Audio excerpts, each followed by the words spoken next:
Amen. Alléluia, Jésus est roi. Amen. Alléluia, Jésus est roi. Alléluia, Jésus est roi. Alléluia, Jésus est roi. Alléluia, Jésus est roi. Alléluia, Jésus est roi. Amen, amen, amen. Alléluia, Jésus est roi. Amen, amen, amen. Alléluia, Jésus est roi. Alléluia, Jésus est roi. Alléluia, Jésus est roi. Alléluia, Jésus est roi. Alléluia, Jésus est roi. Alléluia. Amen. Applaudissons au Seigneur Jésus. Nous rendons gloire au notre Dieu, notre berger, notre bouclier. Oh, nous te disons merci Seigneur pour ton amour. Jour après jour, nous jouissons de la grâce que tu déverses sur nous. Merci pour ta fidélité. Tes bontés ne sont pas épuisées. Tes compassions ne sont pas à leur terme. Elles se renouvellent chaque matin dans la vie de tous tes enfants. Merci Seigneur pour notre présence devant toi en ce moment, oh Dieu, pour recevoir de la nourriture spirituelle. Père, parle-nous du haut des cieux, car tes enfants t'écoutent au nom de Jésus-Christ. Amen. Amen. Amen. Amen. Bien-aimés frères et sœurs, nous sommes heureux d'être encore dans la présence de Dieu ce matin et notre méditation a pour thème « Dieu n'a pas besoin de spectateurs dans sa maison ». Dieu n'a pas besoin de spectateurs dans sa maison. Dieu n'a pas besoin de spectateurs dans l'église. Dieu n'a pas besoin de spectateurs dans l'église. Ça, c'est tout à fait clair. Aujourd'hui, quel est le bien fondé de ce thème? Ça vient de ce qui se passe maintenant dans beaucoup d'églises. Beaucoup de frères et sœurs sont juste là comme des spectateurs. Ils observent, ils regardent, ils sont amorphes, ils sont dans la passivité, ils n'entreprennent rien, ils ne font rien. Ils sont seulement là pour observer, pour critiquer, pour commenter. Et ça devient, peut-être c'est ce qu'ils ont trouvé. Quand ils ont trouvé les anciens ou leurs parents biologiques ou leurs parents spirituels qui avaient la même attitude et ça tend à se perpétuer. C'est un très grand danger. Beaucoup prennent ça à la légère alors que vraiment c'est la mort spirituelle qui est en train d'arriver comme ça. Cette léthargie-là ne vient pas de Dieu. Cette passivité, non. Il y en a qui sont indifférents. Ils sont là, ils n'avancent pas, ils ne reculent pas. Ils ne font rien pour la gloire de Dieu. Ils gaspillent des années précieuses que Dieu leur donne. Ils gaspillent ça seulement dans l'attitude stérile du spectateur. Non. Je répète, Dieu n'a pas besoin de spectateurs dans l'église. Qu'est-ce qu'un spectateur? Un spectateur est une personne qui assiste à un événement. Ça peut être une représentation théâtrale, ça peut être un concert de musique, ça peut être un match de football, en tout cas un match sportif, un film, un concert, beaucoup de choses. Voilà. Il est là. Qu'est-ce qu'il fait? Il assiste, il regarde, mais il ne participe pas à l'événement. Voilà la différence. Donc lui-même, il ne fait rien. Il est seulement là, il croise, il regarde. Il peut rire, il peut s'émouvoir, il peut crier, il peut danser, il peut sauter, il peut faire tout. Mais lui-même ne participe pas directement à l'événement. C'est ça un spectateur. Donc, vous voyez que c'est ça qu'on appelle le public. Quand on va au cinéma ou au théâtre, où il y a le public. Donc, ils sont là, ils regardent seulement ce qui se passe. Non, dans l'église, Dieu n'a pas besoin de spectateurs. Ils sont dans une position de retrait. C'est-à-dire qu'ils quittent l'action, ils ne font rien, ils se tiennent à l'écart, ils regardent seulement les autres. Et c'est ce qui se passe aujourd'hui.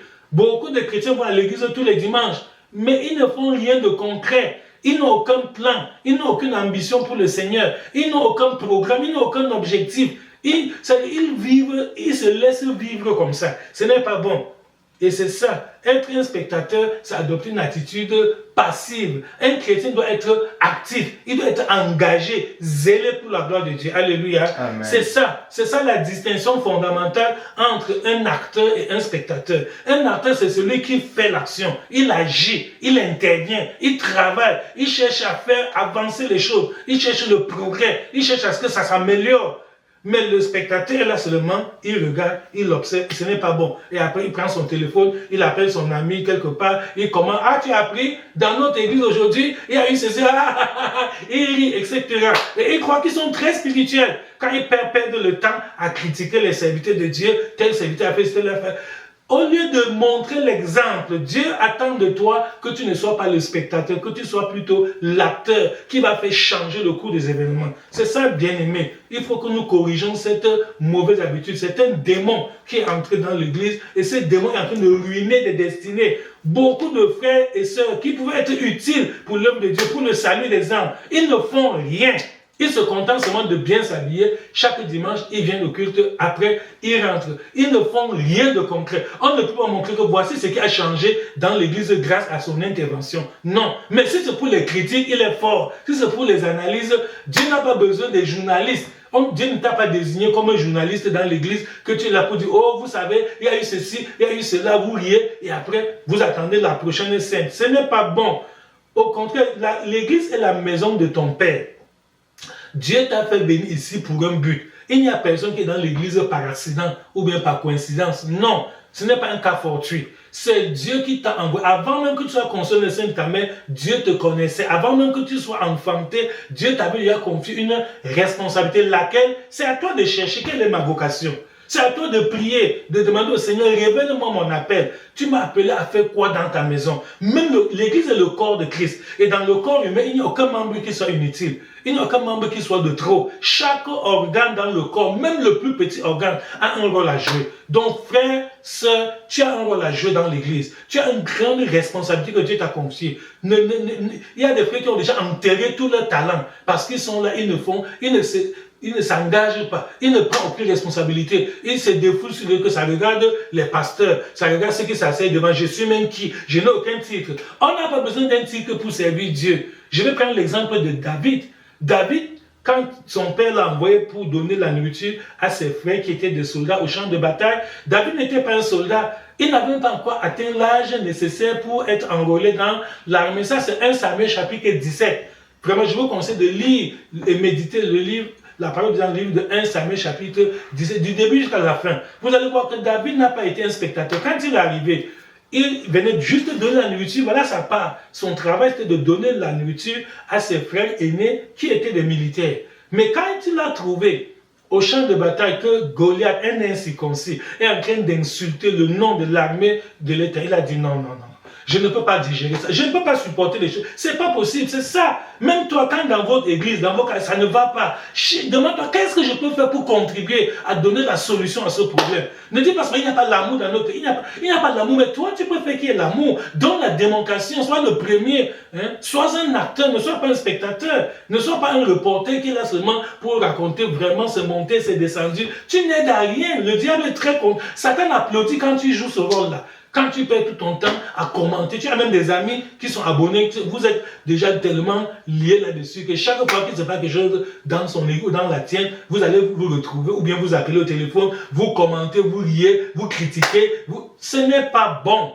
Et vous vous croyez trop spirituel, vous vous croyez vraiment très sage. Alors qu'en réalité, le diable est en train de vous ruiner. Tu es en train de détruire les talents que Dieu, tu as enterré toutes les potentialités. Il y a beaucoup de capacités que Dieu a mises en toi. Tu as beaucoup de savoir-faire. Tu peux faire beaucoup de choses. Alors, on a intimidé David. Ses frères, d'abord, lui ont dit non, non, non, tu ne peux rien. Quand tu es un prétentieux orgueilleux. Il a dit non. Comment par un nom de Dieu comme ça, je ne fais rien. Même le roi Saül l'a découragé que mon fils. Goliath est un homme de guerre depuis sa jeunesse. C'est pas aujourd'hui qu'il a commencé. Et regarde même ça. David a dit non. Finalement, quand on a vu sa détermination, et c'est ça qui te manque. Toi, tu dis des choses vraies, que oui, ça ne va pas. Il y a des problèmes, il y a les difficultés dans l'église, c'est vrai. Mais quand tu fais, David, après avoir fait ce constat, ne s'est pas limité au niveau où toi tu t'arrêtes. Toi, tu t'arrêtes à faire le constat. Dieu n'a pas besoin des huissiers dans l'église. Dieu ne t'a pas nommé huissier pour être là et constater que ça ne va pas, constater qu'il y a ceci, constater qu'il y a baisse, constater qu'il y a cela, constater qu'il n'y a pas de nouvelles âmes. S'il n'y a pas de nouvelles âmes, c'est un appel pour toi pour travailler, évangéliser et que les nouvelles âmes viennent. Voilà. Tu ne dois pas te plaindre ou bien seulement constater vraiment, il n'y a même pas de nouveau, on est là comme ça, on ne progresse pas. Si ça progresse, Dieu t'a amené pour faire que ça progresse. Donc chaque besoin que tu vois dans l'église est un appel. Parce que beaucoup disent que je ne connais pas mon appel, je ne sais pas quelle est ma vocation, ou bien Dieu veut que je sois quoi. Écoute, quand le Seigneur ouvre tes yeux, déjà, ce n'est pas tout, tu ne vois pas tout. Ça, soyons clairs là-dessus. Tu ne peux pas tout voir. Mais le peu que Dieu te permet de voir, c'est un appel, c'est une invitation à l'action. Dieu est en train de te montrer que voilà le besoin que tu dois combler. Voilà le but pour lequel je t'ai amené. Donc, chaque problème que tu vois dans l'église, sache que c'est un appel de Dieu pour ta participation, pour ton action, pour que tu puisses prendre des initiatives salutaires qui vont faire changer la situation en bien.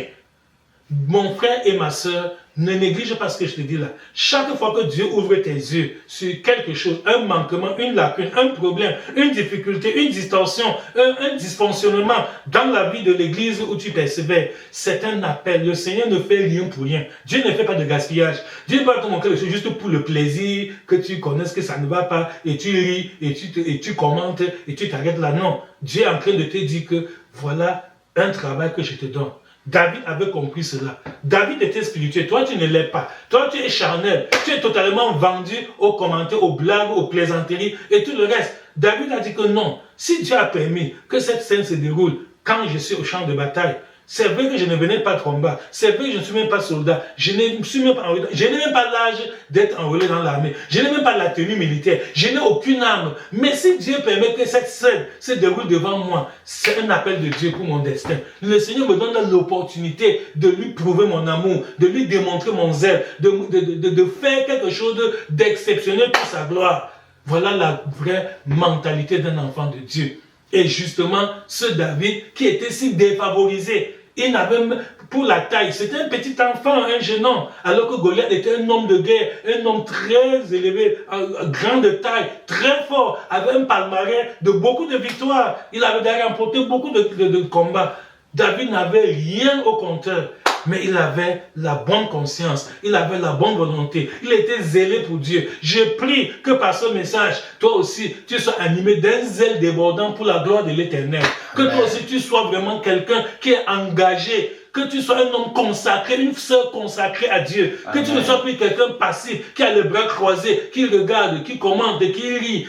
Ce n'est pas bon. C'est pas ça que Dieu t'a appelé. Et Dieu a utilisé ce petit enfant pour faire ce que les grands généraux d'Israël n'ont pas fait. Dieu peut utiliser pour faire ce que même ton pasteur n'a pas fait. Oui, ce petit enfant David, qui n'était qu'un jeune homme, a fait ce que les grands officiers de l'armée d'Israël n'ont pas pu faire. Dieu n'a pas tenu compte du grade, non. Dieu n'utilise pas quelqu'un selon le titre ou le grade ou l'ancienneté. Ce n'est pas ça. Dieu regarde au cœur. Je me rappelle que même quand il fallait choisir le nouveau roi d'Israël, le prophète Samuel a commis une erreur monumentale. Dès qu'il a vu Eliab l'aîné, le premier fils d'Israël, il s'est dit que voilà le nouveau roi de... Il a même dit certainement. Il était sûr que vu son gabarit, sa taille, vu ses potentialités humaines, il est le nouveau roi de Dieu. Dieu lui a dit que non, ne regarde pas son apparence. L'homme regarde à ce qui frappe le regard, mais Dieu regarde au cœur. Que le cœur là soit le tien au nom de Jésus. Amen. Que par cette parole, tu changes de cœur. Dieu veut que tu changes ton cœur. Ce cœur de moquerie, ce cœur de commentaire, ce cœur qui t'amène seulement à raconter, ce n'est pas bon. Le bon cœur que Dieu aime, c'est le cœur entreprenant, c'est le cœur qui prend des initiatives, c'est le cœur qui agit, non pas le cœur seulement qui regarde, qui contemple, qui critique, qui bavarde et qui se croit vraiment très spirituel parce qu'il raconte tout ce qui se passe. Tu n'es pas un huissier, Dieu ne t'a pas nommé pour faire des constats que c'est monté et c'est descendu. David a été utilisé par Dieu. Nous lisons la parole dans Apocalypse chapitre 3 verset 14 à 22. Apocalypse chapitre 3 verset 14 à 22. La parole de Dieu dit: écrit à l'ange de l'église de Laodicée, voici ce que dit l'Amen, le témoin fidèle et véritable, le commencement de la création de Dieu. Je connais tes œuvres. Je sais que tu n'es ni froid ni bouillant. Voilà, il y a des gens dans l'église qui ne sont ni froids ni bouillants. Il est un pied dedans, un pied dehors. Il ne s'engage pas, il ne fait rien. Il est toujours là, il regarde. Ce n'est pas bon. Le monde apprécie ça. Quand tu es tiède, oui, Satan va t'applaudir. Les païens, les hommes du monde vont dire que tu es très sage, que vraiment toi tu es dans l'affaire là avec sagesse. Je me rappelle quand nous on avait cru dans notre jeunesse, on avait d'autres jeunes dans l'église comme nous, mais leurs parents me reprochaient. C'est plutôt mon père qui me reprochait que pourquoi je n'imite pas l'enfant de tel et l'enfant de tel autre. Parce que eux, ils vont dans la même église que toi. Mais quand ils rentrent à la maison, ils sont sages. Ils ne se mettent pas à faire bêtement, à obéir bêtement à tout ce que le pasteur dit. Mais toi, tu es entré dans la religion avec la tête et les pieds. C'est ce que mon père me reprochait. Que c'est mon grand problème, que tu es entré dans cette église avec la tête et les pieds. Tous les jours, tu es là seulement pour dire que la parole de Dieu, la Bible dit que non. Les autres jeunes de ton âge sont dans la même église, mais ils sont sages, ils écoutent tout ce qu'on vous prêche là. Mais quand ils rentrent chez eux, quand ils vont à l'école, mais ils font la part des choses. Ils ne sont pas fanatiques comme toi. C'est ça. Quand tu es tiède, le monde t'applaudit. Les païens, les incrédules, ils sont très contents de toi. Ils disent que non, tu n'es pas un extrémiste, tu n'es pas un fanatique, tu es vraiment un modéré. Non, cette modération est démoniaque. Cette passivité, ça vient de Satan. C'est pour tuer ton âme. Écoute ce que Jésus va dire. Le sort que Jésus réserve à ceux qui ne sont ni froids, ni bouillants. Tu n'es ni dedans, ni dehors. Tu n'avances pas, tu ne recules pas. Depuis des années que tu es là, on peut avoir un fruit, une seule âme que tu as amenée à Jésus. Non. Mais tu as tout, tu connais toute la Bible, tu connais critiquer, tu connais commenter, tu connais raconter, tu connais rire, te moquer et tout. Mais toi-même, où sont tes fruits? Jésus a dit, vous les connaîtrez à leurs fruits. Donc, où est ta démonstration? Il n'y a rien. Ce n'est pas bon. Le Seigneur dit ainsi, parce que tu es tiède et que tu n'es ni froid ni bouillant, je te vomirai de ma bouche. Frère, c'est très grave. Ce n'est pas un homme qui le dit, c'est le Seigneur Jésus en personne. Il dit qu'il te vomira de sa bouche. Voilà le sort qui t'attend. Si tu ne changes pas à la faveur de ces messages, si tu ne te ressaisis pas pour te mettre au travail, dis Seigneur, je vais faire ta volonté, je vais obéir à ta parole, je vais m'impliquer, je vais m'engager, je vais avoir une consécration totale, sans réserve. Je ne veux plus rester derrière pour observer, regarder, rire, commenter et blaguer. Non, désormais Seigneur, je vais donner le bon exemple. Voilà, bien aimé. Donc la passivité est un très grand danger. C'est à toi de te demander ce matin que quelle est ta température spirituelle. Es-tu froid? Es-tu bouillant? Es-tu tiède? C'est toi qui connais. Entre Dieu et vous deux, quelle est ta température spirituelle? Est-ce que c'est ça tout ce que tu peux faire pour ton Dieu? C'est-à-dire tel que tu mènes ta vie maintenant là. Ça c'est tout ce que tu peux faire pour Dieu? Croiser les bras, regarder.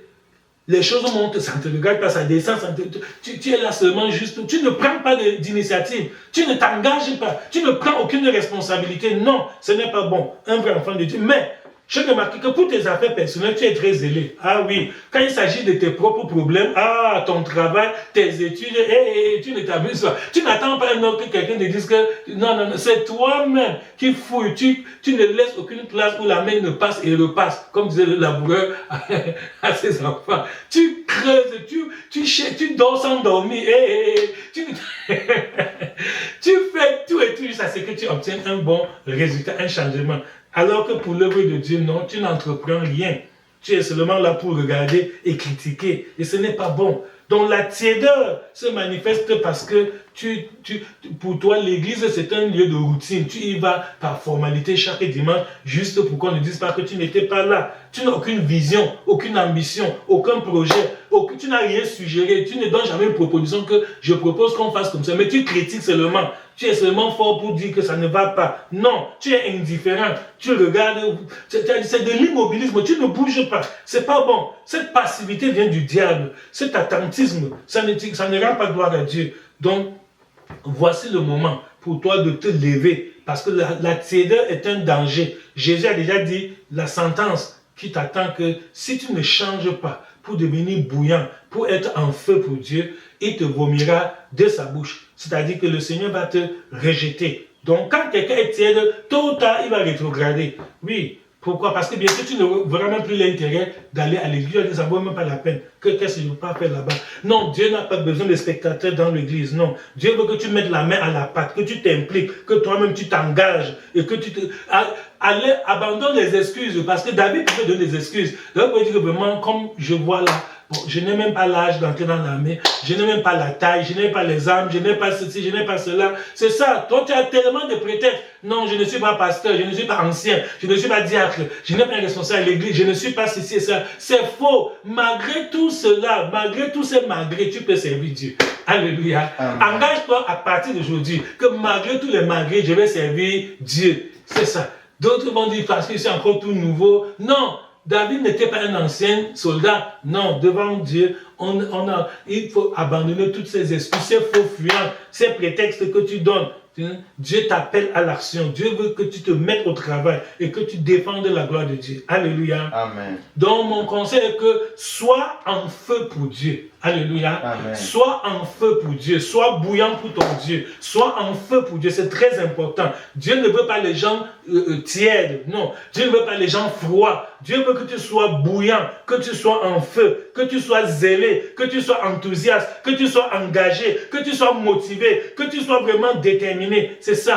Dans 2 Timothée chapitre 1, verset 6 à 7, 2 Timothée chapitre 1, verset 6 à 7, l'apôtre Paul dit, c'est pourquoi je t'exhorte à ranimer le don de Dieu que tu as reçu par l'imposition de mes mains. Car ce n'est pas un esprit de timidité que Dieu nous a donné, mais un esprit de force, d'amour et de sagesse. Alléluia. Amen. Donc, Timothée était timide. C'est l'apôtre Paul qui le dit. Timothée avait laissé refroidir le don de Dieu qui était en lui. Et c'est comme ça, toi-même, tu as beaucoup de potentialité, beaucoup de capacité, tu as beaucoup d'aptitudes. Dieu t'a donné, tu es capable de faire beaucoup de choses. Mais regarde comment tous tes talents sont enterrés. Et heureusement, Paul te donne ce conseil. Comme il avait dit à Timothée en son temps, ce conseil s'adresse à toi. Je t'exhorte, cette exhortation, je t'exhorte à ranime le don de Dieu qui est en toi. Sinon, le don là va dormir, le don là va somnoler. Les gens vont même douter que tu as un don, sans même pas que tu as un don spirituel. Oui, pourquoi? Parce que tu viens tous les dimanches, tu t'assois, tu regardes comme un spectateur, comme c'est une scène de théâtre ou un match de football. Et après, tu commentes et tu t'arrêtes. Tu ne fais rien. Non. Après avoir écouté la parole de Dieu, mets-toi en... Qu'est-ce que je dois faire? Voici désormais les actes concrets que je vais poser pour qu'il y ait un changement dans ma propre vie. Ensuite, dans la vie de l'Église, pour le progrès de l'œuvre de Dieu, pour le salut des âmes. Donc, Paul t'exhorte à ranimer. Ton don est endormi. Tu as beaucoup de choses que Dieu t'a données. Ça dort depuis des mois, depuis des semaines, depuis des années. Ce n'est pas bien. Ranime ça. Pour que cela porte du fruit et que la gloire de Dieu se manifeste et que toi aussi tu puisses avoir ta part de grâce. Alléluia. Amen. Voilà, bien-aimé, ce n'est pas un esprit de timidité. Non, non, non, non, non. Tu es dans la peur, tu as honte et on va dire que je cherche la place. C'est normal. Si tu cherches la place dans l'église, c'est bien. Pourquoi? Parce que tu ne peux pas avoir place dans les boîtes de nuit. Si c'est vrai que tu as cru, tu peux avoir place dans les lieux de prostitution. Alors, c'est à l'église que tu dois avoir ta place. C'est légitime. Tu as une ambition, c'est légitime, c'est normal. C'est une aspiration. La Bible dit que si quelqu'un aspire à être évêque, il désire une œuvre excellente. La Bible permet l'aspiration. La Bible permet ça. La Bible autorise ça. Que tu aspires, que j'aimerais être le pasteur, j'aimerais être le prophète, l'apôtre, le diacre, l'évangéliste, le docteur. J'aimerais être l'instrument que Dieu va utiliser. C'est une noble ambition. C'est pas la prétention. C'est pas mauvais. Non. L'essentiel est que tu cherches à faire ça selon les normes, sans entrer dans la concurrence, dans la jalousie, dans le coup bas, dans les intrigues et tout ce qui se passe dans beaucoup d'églises aujourd'hui. Non. Donc Dieu veut que tu aies une consécration totale à lui. C'est ça. 1 Timothée 3, 1 dit, si quelqu'un aspire à la charge d'évêque, il désire une œuvre. Donc Dieu félicite ceux qui ont des aspirations pour grandir dans l'œuvre de Dieu. Dieu est très content des gens comme ça. Dieu dit que Dieu les donne mention excellente. Ce n'est même pas seulement bien. Mention excellente. Quand tu dis, ok, je vais grandir, je vais m'efforcer, je vais servir le Seigneur. Je vais mettre ma vie sur l'autel du sacrifice pour le progrès de l'œuvre de Dieu. Le Seigneur va te bénir. Alléluia. Amen. Voilà, mon frère, ma soeur, il faut avoir l'esprit de finesse. L'esprit de finesse, oui. Dans Nombre 25, la Bible nous dit qu'il y avait l'idolâtrie dans les plaines de Moab. Les enfants disaient sont livrés à la débauche et tout. Et Dieu était fâché. Et pendant même que Moïse reprochait Israël pour cette déviation, c'est en ce temps, il y a un homme qui a amené une prostituée madianite dans sa tente, devant Moïse, devant tous les anciens d'Israël, devant tout le peuple. Subitement, un jeune nommé Phinehas, qui n'était ni pasteur, ni prophète, ni sacrificateur, ni pasteur. Toi, tu attends les titres. Le jour, on va te nommer ceci, cela. Il s'est levé. Il allait dans la tente de cet enfant d'Israël qui s'appelait Zimri. Et il l'a transpercé avec sa tente.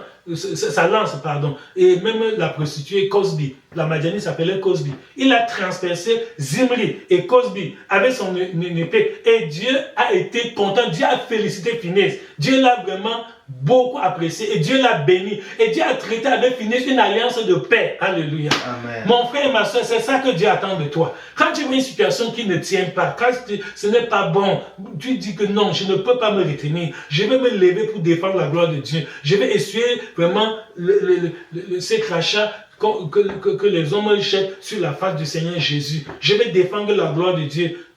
Même si tu n'avais pas la possibilité, Dieu va rendre l'impossible possible. Alléluia. Amen. Pour dire vrai, humainement parlant, David n'avait pas la force pour tuer Goliath. David n'avait pas l'énergie. Mais Dieu, voyant la bonne volonté de David, a utilisé ce petit enfant pour terrasser un géant. Dieu veut t'utiliser pour faire des miracles dans ton église. Dieu veut t'utiliser pour faire des choses extraordinaires. Dieu veut t'utiliser pour faire de grandes réalisations. Si seulement tu as un esprit d'initiative, si seulement tu as l'esprit de finesse. Phineas n'a pas attendu que Moïse donne l'ordre que va faire. Non. Il a su que ça, c'est pas normal. Je ne peux pas être là. Et on insulte la gloire de Dieu comme ça. Il s'est levé de sa propre initiative. Et Dieu l'a béni. Combien de fois tu dors? Tu es emporté dans le sommeil spirituel. Tu ne fais rien. Tu ne prends pas d'action. Tu ne prends pas d'initiative. Tu ne t'engages à rien. Tu es seulement là, amorphe, dans la tiédeur. Ce n'est pas bon. En train de regarder. Non. Dieu ne veut pas des spectateurs. Dieu veut que tu t'appropries. Dit que l'œuvre de Dieu, l'église, c'est ma maison. C'est la maison de mon Père. Quand Jésus est entré au temple, il a trouvé les vendeurs, les changeurs de pigeons et tout le reste. Il les a tous chassés. Oui. Et quand on a voulu le reprendre, il a dit que non. C'est la maison, le zèle de la maison de mon Père me dévore. C'est ça. Il faut que tu aies ce zèle-là au nom de Jésus. Amen. Et ça va ôter beaucoup de blocages dans ta vie. Tu croises les bras, tu attends. On n'attend pas les miracles, les bras croisés. Je répète, on n'attend pas les miracles, les bras croisés. Tous les chrétiens qui croisent les bras et qui attendent les miracles seront déçus. Parce que Dieu n'a jamais fonctionné comme ça. Pour qu'un miracle se produise, il y a la part de Dieu, il y a la part de l'homme. Pour qu'il y ait un changement, pour qu'il y ait un progrès, pour qu'il y ait quelque chose d'extraordinaire, d'exceptionnel, il y a toujours la responsabilité de l'homme et il y a la responsabilité de Dieu. Et tant que l'homme ne fait pas son devoir, Dieu ne va pas sauter sur sa paresse pour venir faire le miracle. Non, Dieu ne fera pas de miracle pour couvrir ta négligence, pour couvrir ta... Non, c'est pas possible. Il y a des chrétiens qui passent tout le temps à dormir, ils ne font rien, ils pensent que Dieu va faire un miracle pour couvrir leur paresse. Non, Dieu ne bénit pas la paresse. Tant que tu n'as rien semé, Dieu ne peut rien bénir. C'est lorsque tu sèmes que Dieu va faire tomber la pluie. La pluie va faire germer ta semence et ça va grandir, ça va porter du fruit, tu vas te réjouir. Mais si tu es là, tu ne fais rien.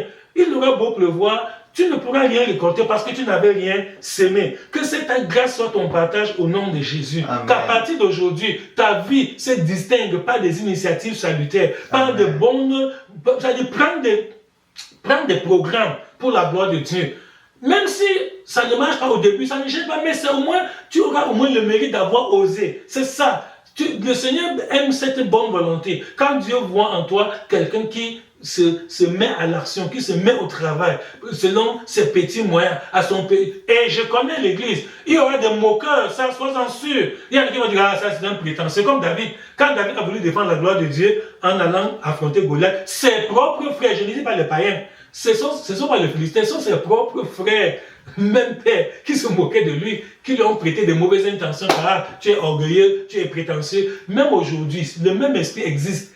Quand tu vas te lever pour la gloire, il y en a qui vont dire, hey, il veut montrer quoi? Il veut se faire voir, il veut se montrer, il est orgueilleux, Ne les écoute pas. David n'a pas écouté les critiques de ses frères. Les gens vont chercher à t'intimider. Même les responsables, comme le Saül était le roi, le plus grand responsable humain, a essayé d'intimider David, de le freiner, Les gens vont chercher à t'intimider que tu ne connais rien, tu es encore nouveau, tu es encore bleu, tu n'es pas capable, tu n'es pas ceci, cela. Non, Dieu n'utilise pas les hommes capables, Dieu utilise les hommes fidèles.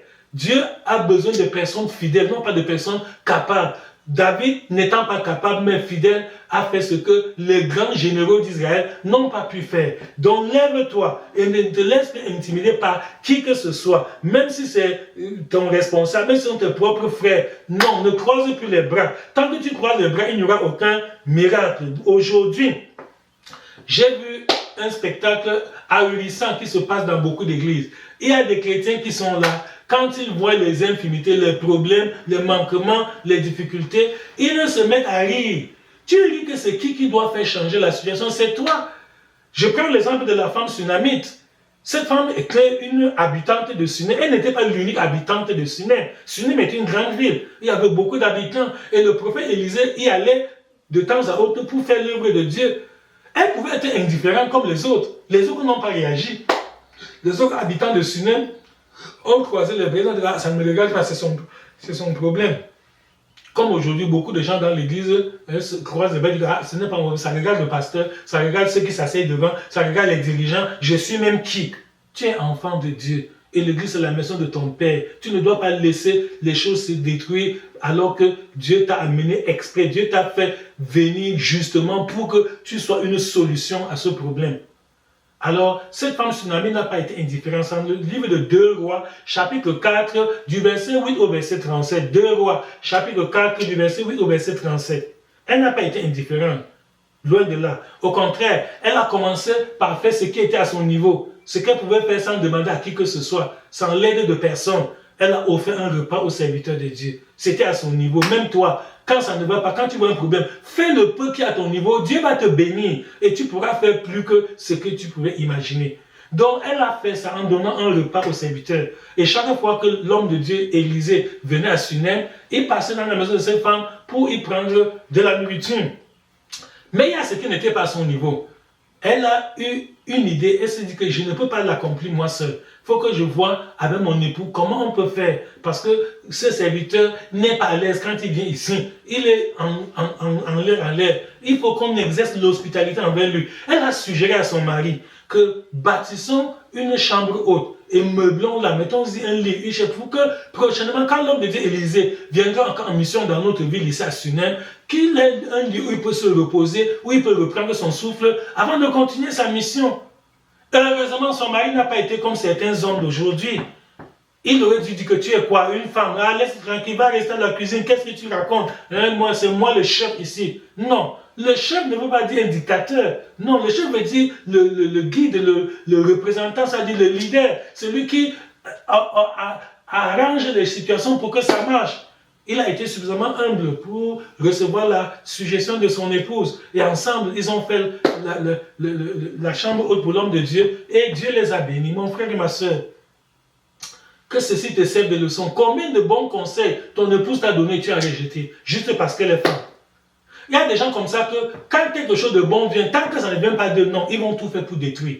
Même si ce n'est pas avec son épouse, même avec un autre frère, même avec notre collègue de service, même avec n'importe qui. Oui, il veut que tout vienne de lui. Quand c'est lui qui prend l'initiative, oui, là c'est bien. Mais quand c'est quelqu'un d'autre qui fait une suggestion, même si la suggestion est bonne, il va tout faire pour détruire, pour critiquer, pour tourner ça en dérision. Ah, toi tu crois que ça va donner, ça donne, ah, laisse ça tomber, etc. Oui. Mais si c'était lui qui avait l'idée, hey, il devait propulser ça en avant et insister que tout le monde s'implique pour faire ça parce qu'il veut tirer le mérite. C'est-à-dire, il voudrait qu'on sache que c'est lui. Ce n'est pas bon. Soyons humbles. Dieu peut t'utiliser, c'est vrai. Dieu peut aussi passer par ton frère, par ta soeur, même par ton enfant. Ton enfant peut te donner un bon conseil et tu le suis. Et ça t'aide. Ton enfant peut te faire une suggestion.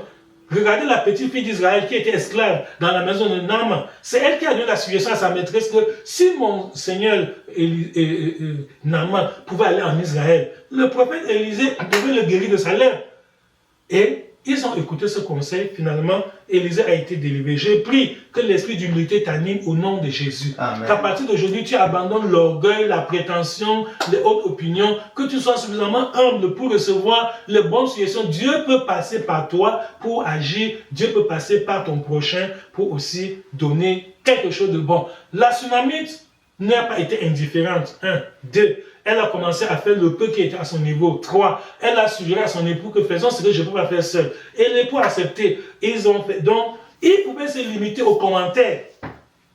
Il y a des habitants de Sunem qui voyaient Élisée venir dans cette ville faire sa mission et qui commentaient, oh, regardez l'homme là, il est ceci, il est cela, il n'est pas ceci, il n'est pas cela. Et c'est ce qui se passe dans l'église aujourd'hui. Beaucoup de gens sont là pour des commentaires.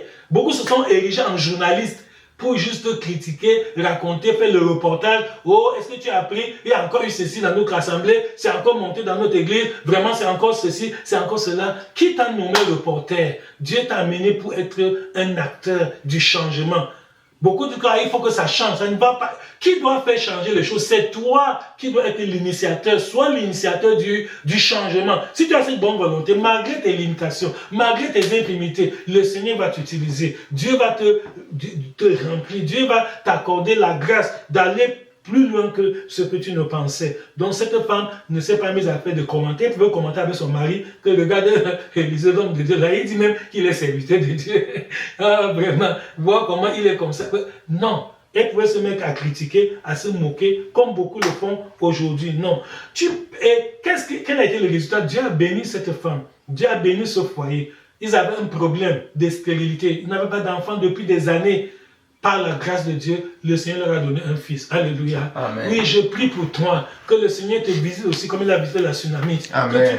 Que tu te lèves pour l'œuvre de Dieu, que tu t'impliques, engage-toi. Essaie de faire quelque chose à ton petit niveau comme elle. Et là où ça te dépasse, demande à un autre frère, une autre soeur que pardon. Ensemble, joignons nos mains pour vraiment deux valer mieux qu'un, pour faire changer la situation dans notre église, dans notre ministère, dans notre maison, dans notre famille. C'est ça même dans la famille. Un enfant peut voir que ça ne va pas. Notre famille a des infimités. Notre famille a des manquements. Vraiment, il faut que nous, au lieu de rester seulement pour rire, commenter, alors que les parents peut-être sont limités. Ils ont fait de leur mieux. Ils sont dépassés. Et avec l'énergie de la jeunesse, vous pouvez vous concerter, vous les enfants de la même famille. Vous pouvez vraiment dialoguer, réfléchir. Comment pouvons-nous faire pour que la situation soit améliorée dans notre maison, dans notre famille? Et Dieu va vous bénir. Dieu va vous ouvrir l'esprit. Dieu va vous inspirer. Dieu va vous utiliser. Dieu va vous donner les moyens. Et vous allez accomplir de grandes choses pour la gloire de Dieu, pour le progrès de votre famille, pour l'épanouissement de l'Église, au nom de Jésus. Amen. Mon frère et ma soeur,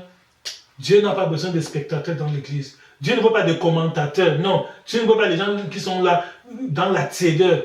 Dieu veut que où tu sois froid, où tu sois bouillant, donc sois en feu pour ton Dieu et le Seigneur sera très content de toi. On dit souvent que c'est à force de forger qu'on devient forgeron. Donc quand tu commences, au début, ce n'est pas encore ça. La perfection ne peut pas être atteinte dès le début, dès le premier pas. Tu peux te lever et la première initiative soit parfaite. Non, il y aura des infimités, il y aura des petits manquements, mais tu tires le son de tes échecs et prochainement tu fais mieux. Beaucoup se laissent intimider par l'échec. Que j'avais essayé, ça n'a pas marché. J'avais essayé, on m'a intimidé, on m'a même reproché, on m'a puni, on m'a combattu vraiment. Tu parles, le pasteur ne sait pas comme ça parce qu'il ne connaît pas la situation qui peut dans notre église ici. Quand tu essaies quelque chose, on va te combattre, on va te persécuter, on va te prendre en haine, on va raconter des choses sur toi. C'est normal. Ça a été toujours ainsi. Ne crois pas qu'on va tuer le diable avant que tu serves Dieu. Non. Tous ceux qui ont servi Dieu, le diable était là, le diable faisait son travail. Mais ils ont pris courage, ils ne se sont pas laissés intimider, ni refroidir, ni décourager par les réactions de l'ennemi.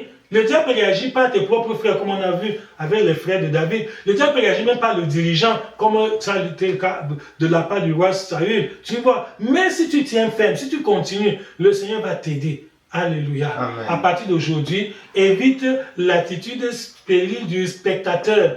Le spectateur est stérile, il ne produit rien, il ne fait rien, il n'agit pas, il ne participe pas, il n'intervient pas, il est seulement là pour regarder. Dieu ne t'a pas sauvé, Jésus n'est pas mort sur la croix, juste pour que tu viennes croiser les bras comme ça et tu regardes. Non, ce n'est pas ça, ne vient pas de Dieu. Donc évite cette passivité, ne sois pas passif, sois actif, sois engagé, sois consacré. Il faut qu'on sente que oui, c'est une question de vie ou de mort pour toi, que pour toi vraiment, tu dois dépenser toute ton énergie, toute ta pensée, tu dois donner toutes tes potentialités, utiliser toutes tes compétences, toutes tes connaissances, tout ce qui est en ton pouvoir, oui, pour aussi faire grandir, faire progresser, pour le salut des hommes, pour que d'autres personnes aussi puissent être sauvées. Donc, sois l'acteur du changement, prends des initiatives pour défendre la gloire de Dieu, pour que le Seigneur vraiment te distingue. C'est lorsque tu te distingues que Dieu te distingue aussi.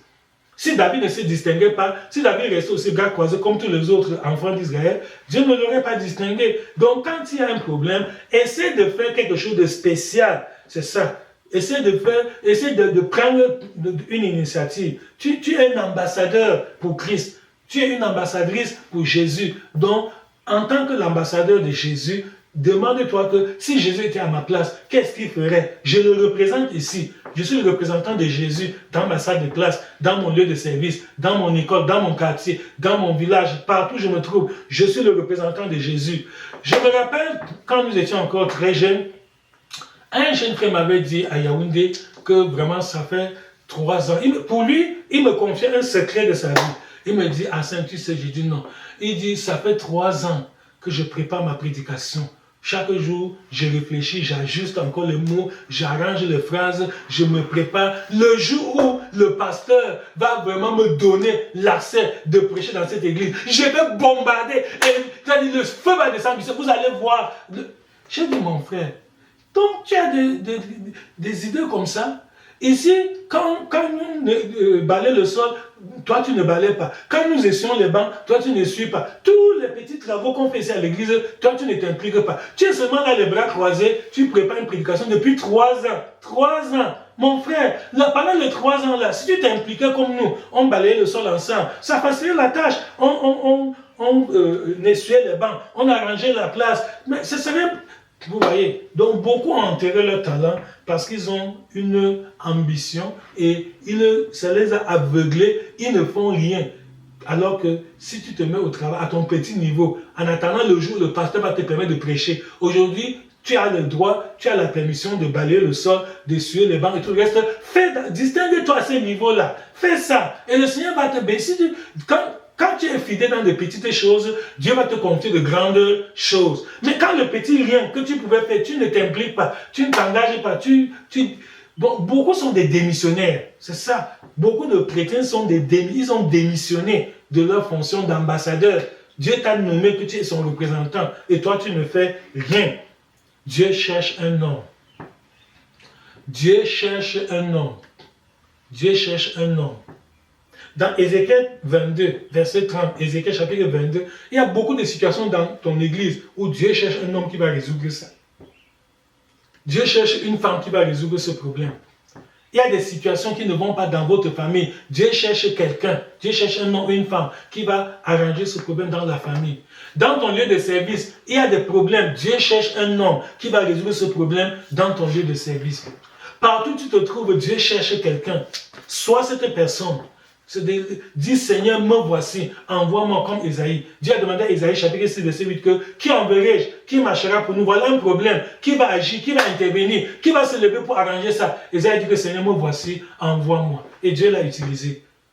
Donc, toi aussi, donne la même réponse au Seigneur que Seigneur, me voici, envoie-moi. Je suis candidat, je suis volontaire, je voudrais vraiment te servir. C'est vrai que je manque de dons spirituels, je manque de ceci et cela, mais je compte sur toi et la grâce de Dieu va te soutenir.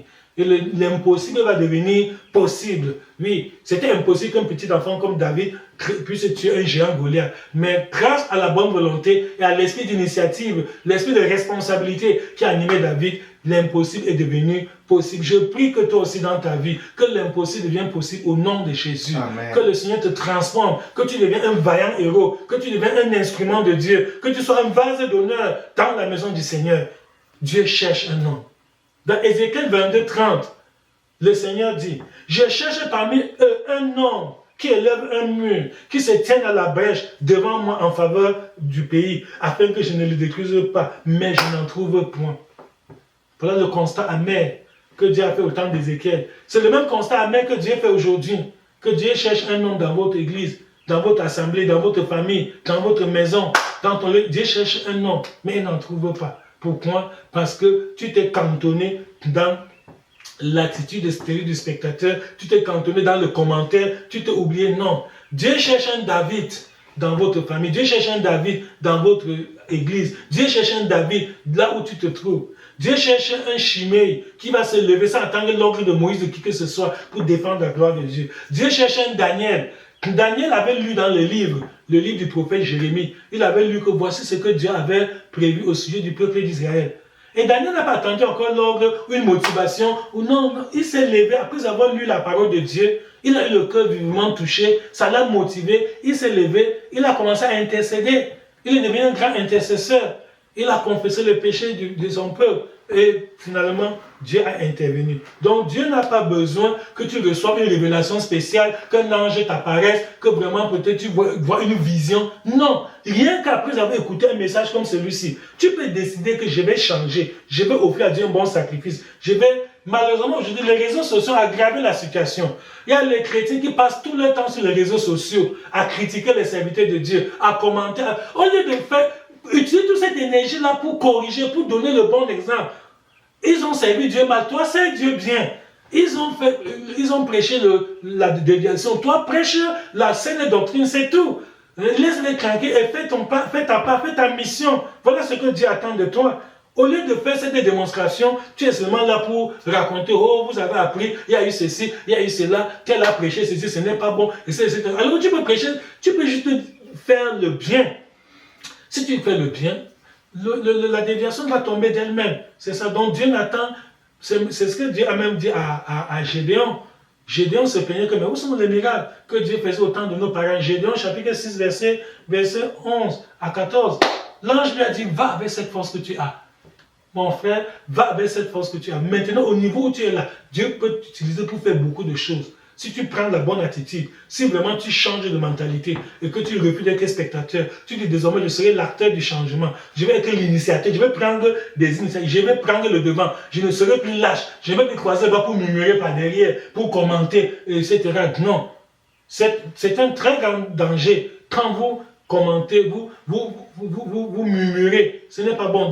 Au désert, beaucoup sont morts pour avoir murmuré contre Moïse et Aaron. Beaucoup ont été châtiés par Dieu à cause des murmures. Mais aujourd'hui, les murmures, c'est normal. Les gens prennent ça comme une très bonne chose.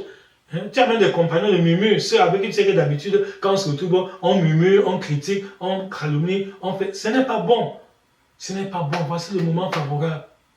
Lève-toi. Sois bouillant pour le Seigneur. Sois zélé pour l'œuvre de Dieu. Sois actif.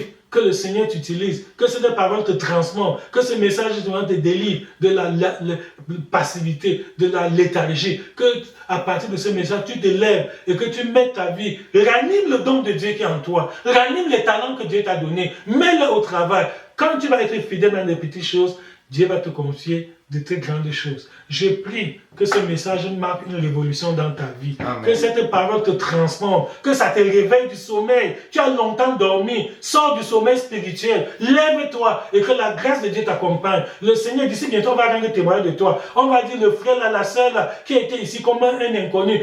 Oh voilà, aujourd'hui, il est devenu un grand instrument de Dieu. C'est lui que le Seigneur utilise aujourd'hui pour faire changer ta situation, pour faire progresser son œuvre, pour amener beaucoup d'âmes au salut. Le Seigneur va couronner tes efforts. Dieu va bénir tes petites initiatives. Le Seigneur va bénir ta bonne volonté. Et l'Éternel va te couronner. Le Seigneur va faire des miracles à travers toi. Le Seigneur va faire de toi un modèle pour ta génération. Que cette parole te transforme et t'édifie, et te délivre et te libère au nom de Jésus-Christ. Amen.